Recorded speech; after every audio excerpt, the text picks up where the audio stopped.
Northwest of Evansville, Indiana, is the small town of New Harmony, and there, a very curious piece of architecture known as the Roofless Church.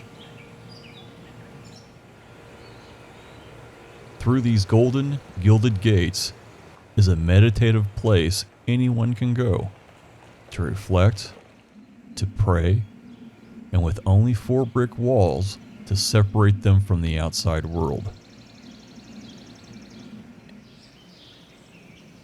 And above, a sky without limits.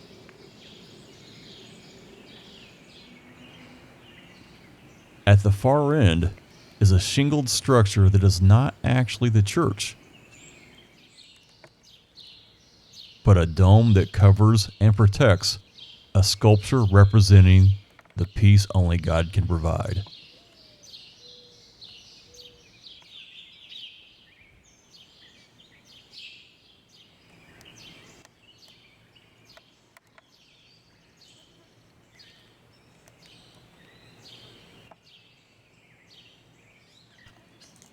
Along the walls are places to sit.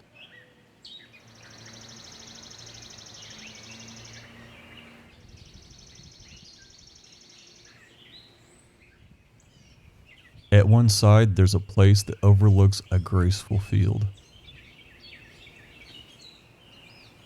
There's also a small, peaceful tree canopy with soft pebbles that cover the earth below.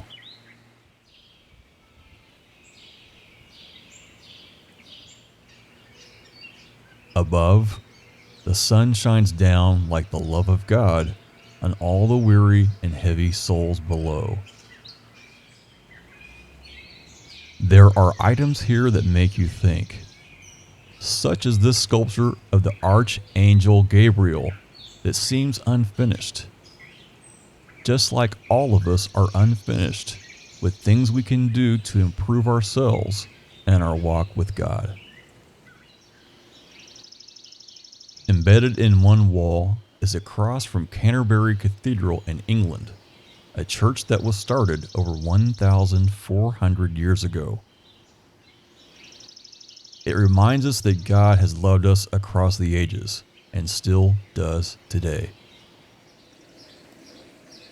There's a wooden sculpture of Christ suffering on the cross and the Father holding him up until the very end. It reminds us that God can hold us up when our strength is completely gone. There's a tranquil baptismal fountain. Around the edge is written, "In celebration of all grandparents, for the great goodness that flows through and from them." It reminds us that our faith is something that we not only cultivate, but pass on to others. The Roofless Church was designed by architect Philip Johnson and completed in 1960 by engineer and builder Don Blair. It's considered a modernist masterpiece. But truly, the real masterpiece is each believer that allows God to build them up and use them in His perfect plan.